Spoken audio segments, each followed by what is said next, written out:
ওম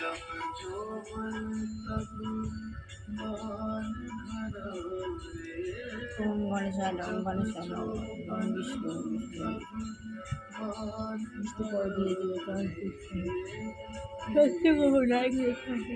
ও শ্রী গুরু দুর্গাপ্রসাদ পরমহংস দেবায় শ্রী গুরু দুর্গাপ্রসাদ পরমহংস শ্রী গুরু।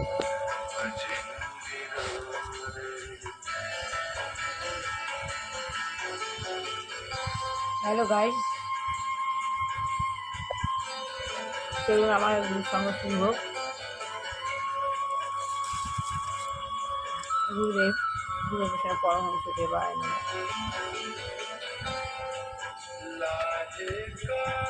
গুরুই গীতা, এটা হলো গুরু সঙ্গ। মা সরস্বতী নমঃ, মা সরস্বতী নমঃ। লক্ষ্মীদেব পায় না, লক্ষ্মীদেব পায়, লক্ষ্মীদেব পায়।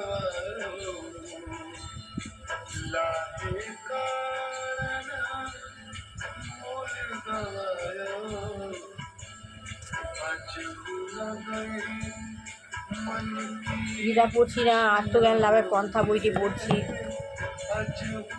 যত আমরা বোঝাতে চাচ্ছি আমাদের আত্মজ্ঞান লাভ কীভাবে হয়।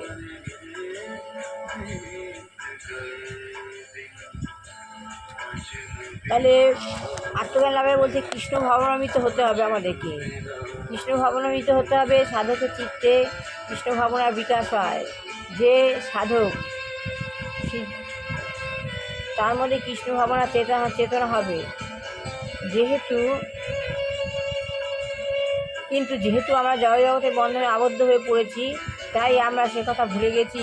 হরে কৃষ্ণ মহামন্ত্র, হরে কৃষ্ণ কৃষ্ণ কৃষ্ণ হরে হরে, হরে রাম রাম রাম হরে হরে কীর্তনের প্রভাবে আমাদের কৃষ্ণ ভাবনায় পূর্ণ বিকাশ হয়। আমাদের কৃষ্ণ ভাবনামিত হতে হবে। কীভাবে আমরা কৃষ্ণ ভাবনা হব? এই হরে কৃষ্ণ কৃষ্ণ কৃষ্ণ হরে হরে, হরে রাম রাম রাম হরে হরে, এই যে কীর্তন, এই কীর্তনের প্রভাবে আমাদের কৃষ্ণ ভাবনার পূর্ণ বিকাশ হবে। আমরা তো কৃষ্ণ ভাবনার পূর্ণ বিকাশ হরে কৃষ্ণ কৃষ্ণ কৃষ্ণ হরে হরে, হরে রাম রাম হরে হরে, এই কীর্তনের দ্বারা, কীর্তনের প্রভাবে আমাদের কৃষ্ণ ভাবনার পূর্ণ বিকাশ হয়। যেমন কয়েক মাস আগেও আমেরিকা ও ইউরোপের ছেলেমেয়েরা শ্রীকৃষ্ণ সম্বন্ধে কিছুই জানতো না, কিন্তু গতকাল আমেরিকার ছেলেমেয়েরা শ্রীকৃষ্ণ সম্বন্ধে কী জানতো, কিন্তু গতকাল আমরা দেখেছি রথযাত্রা উৎসবের শোভাযাত্রায় তারা কীভাবে হরে কৃষ্ণ মহামন্ত্র কীর্তন করতে করতে আনন্দ করছে। তাহলে কৃষ্ণ ভাবনামিত হতে হলে হরে কৃষ্ণ মহামন্ত্র বলতে হবে, হরে কৃষ্ণ কৃষ্ণ কৃষ্ণ হরে হরে। তাহলে আমাদের পূর্ণ বিকাশটা হবে। কিছুকাল আগেও আমেরিকার ছেলেমেয়েরা কীর্তন করতে করতে আনন্দ করছিল রথের দিন শোভাযাত্রায়। যারা কীভাবে হরে কৃষ্ণ মহামন্ত্র কীর্তন করতে করতে আনন্দের উদ্বেলনে নাচছিল। আপনি কি মনে করেন যে সেটা কৃত্রিম? তাহলে ওরা যে আমেরিকায় কীর্তগান হয় না, হরে কৃষ্ণ নাম হয় না, কিন্তু সেদিন দেখতে পাচ্ছে যে রথযাত্রায় আমেরিকার ছেলেমেয়েরা কীর্তন নাম করে খুব নাচছে। তাহলে তাই ভগবান বলছেন যে আপনি কি মনে করেন ওটা কৃত্রিম? তা ওর মধ্যে যদি কৃষ্ণ নামের উদ্বেল না হয়, ও কি এমনি কৃষ্ণ নাম করছে? ওর মধ্যে কৃষ্ণ নামে, আজকে আমি গীতা পড়ছি, আমার মধ্যে যদি ভগবানের কৃপা না থাকে, ভগবান যদি না পড়ায়, তাহলে কি আমি এমনি গীতা পড়ছি বা এই আত্মজ্ঞানের পন্থা পড়ছি? নিজের ইচ্ছা অনুযায়ী গাছের পাতা একটু না, ভগবান ঘাট ধরে জোর করে যেটা করা সেটাই করা হয়। তাহলে এরকম সেই জন্য বলছে যে ওই আমেরিকার ছেলেমেয়েরা কীর্তন করছে রথযাত্রার দিন। তাহলে কি আপনি মনে করেন এটা কৃত্রিম? না, কৃত্রিমভাবে কেউ এরকম ঘন্টার পর ঘন্টা নৃত্য কীর্তন করতে পারে না। কিন্তু আমি এই কৃত্রিমভাবে যে এই বইটা পড়ছি, আমি কৃত্রিমভাবে পড়ছি না, আমার মন থেকে পড়ছি, আমাকে ভগবান পড়াচ্ছে। সেমনি ওরাও যে নাচছে ভগবানের নাম করে, কৃত্রিম হতে পারে না। এটা এক যথার্থ পন্থা অনুসরণ করে তারা একটা যথার্থ পথ অনুসরণ করে তারা তাদের হৃদয়ে কৃষ্ণ ভাবনার বিকাশ করেছে। একটা পথ বার করেছে, একটা পথ বার করে তাদের মনের মধ্যে এই কৃষ্ণ ভাবনার বিকাশটা হয়েছে। সে কথা চরিতামৃত গ্রন্থে বর্ণিত, সেই কথাই চরিতামৃত গ্রন্থে বর্ণিত করা হয়েছে। নিত্য সিদ্ধ কৃষ্ণ প্রেম সাধ্য প্রভু নয়, নিত্য সিদ্ধ, যে নিত্য সবসময় সিদ্ধ হচ্ছে, নিত্য সিদ্ধ কৃষ্ণ প্রেম সাধ্য প্রভু নয়, কখনো নয়। শ্রবণাদি শুদ্ধ চিত্তে করে উদয়, শ্রবণাদি শুদ্ধ চিত্তে, তাহলে শ্রবণাদি জ্বালাই যে আমি আত্মজ্ঞান লাভের পথ করছি, আপনারা শুনবেন শুদ্ধ চিত্তে আপনার শরীরে উদয় হবে। কৃষ্ণ ভাবনা সকলের হৃদয়ে সুপ্তভাবে রয়েছে, কৃষ্ণ ভাবনা সবার হৃদয়ে সুপ্তভাবে লুকিয়ে রয়েছে। এবং কেউ যখন ভগবতের সংস্পর্শে আসে,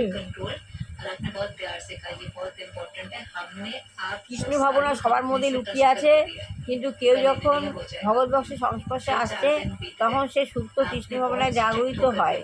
যখন ভগবানের সংস্পর্শে আছে তখন সুপ্ত চেতনাটা জাগরিত হচ্ছে। কৃষ্ণ ভাবনা তো কৃত্রিম নয়, কৃষ্ণ ভাবনা তো কখনো কৃত্রিম নয়, কেউ কৃত্রিমভাবে বানিয়ে করতে পারে না। তখন সেই সুপ্ত কৃষ্ণ ভাবনা জাগরিত হয়। কৃষ্ণ ভাবনা তো কৃত্রিম নয়। একজন সুন্দরী যাবতীয় সংস্পর্শে এলে,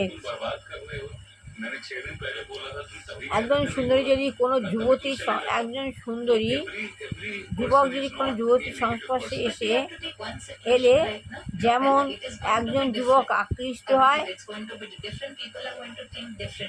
একজন যুবক স্বাভাবিকভাবে আকৃষ্ট হয়, তেমনি কেউ যখন ভগবত সঙ্গে কৃষ্ণ কথা শ্রবণ করে তখন তার সুপ্ত কৃষ্ণ ভাবনা জাগরিত হয়। একজন যুবক যেমন যুবতীর সামনে আকর্ষণ হয়, ঠিক তেমনি কৃষ্ণ ভাবনা, তুমি যদি কৃষ্ণ ভাবনার সংস্পর্শে আসো তোমার মধ্যে আকর্ষিত হবে। কুমারী নিকষণ কৃষ্ণ ভাবনার মধ্যে পার্থক্য কোথায়? ওই কুমারী নিকষণ বলছেন কৃষ্ণ ভাবনা আর খ্রিস্ট ভাবনা এর মধ্যে পার্থক্য কোথায়? শিল বহুবাদ কৃষ্ণ ভাবনা ও কৃষ্ণ ভাবনা, শিল বহুবাদ কৃষ্ণ ভাবনা তার, তবে বর্তমান মানুষ জীবন খ্রিস্ট প্রবর্তিত নির্দেশগুলি পালন করছে না। তাই বর্তমানে মানুষ যীশু খ্রিস্টের যে প্রবর্তিত নিয়ম তা মানছে না।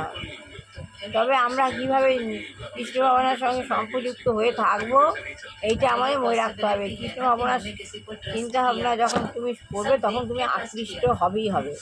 যেমন একজন যুবক একজন যুবতীর সামনে আকৃষ্ট হয়, তেমনি যেখানে কৃষ্ণ নাম হয় সেখানে তুমি যদি শ্রবণ করো তোমার কানে যখন যাবে তোমার একটু আকর্ষিত হতেই হবে।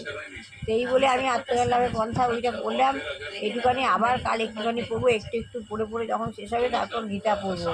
ভালো লাগলে লাইক শেয়ার কমেন্ট অবশ্যই করবেন। আপনারা অনুপ্রেরণা পাবেন, অনুসরণ করবেন।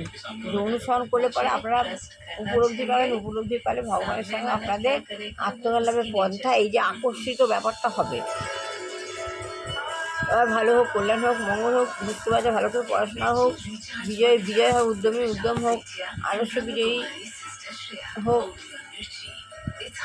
বিবাহযোগ্য ছেলেমেয়ে বিবাহ হোক, চাকরিযোগ্য ছেলেমেয়ে চাকরি হোক। এই বলে আমি আজ পড়া শেষ করলাম। ভালো লাগে লাইক শেয়ার কমেন্ট অবশ্যই করবেন।